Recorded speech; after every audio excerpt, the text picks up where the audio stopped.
আজি যিহেতু মোৰ জৰায়ুত ইনফেকশ্যন ধৰা পৰিছে আৰু এইখিনি সময়ত যিয়ে মোৰ কাষত থাকিব লাগিছিল তেওঁতো মোৰ কাষত নায়েই।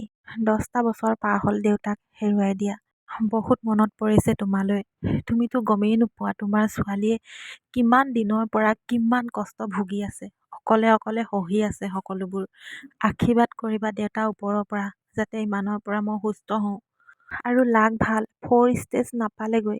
অপাৰেশ্যন যে কৰিব লগা নহ'ল, কিয়নো ভগৱানে দেখি আছে আজিলৈকে মই কাৰো লগত একো অন্যায় কৰা নাই, কাকো ঠগি খোৱা নাই, কাকো মিছা প্ৰলোভন দিয়া নাই। সেইকাৰণে চাগে বেমাৰটো বেয়া ৰূপ লোৱাৰ আগতেই আজি মোৰ ধৰা পৰিল। আজি বুজিলোঁ মন মোৰ জীৱনৰ পৰা কিয় আঁতৰি গ'ল। মঙ্গলচূড়াওঁতে কৈছিল মোৰ জীৱনত যিখিনি বেয়া হৈ আছে বেয়াখিনি মনে আঁতৰাই লৈ গৈছে।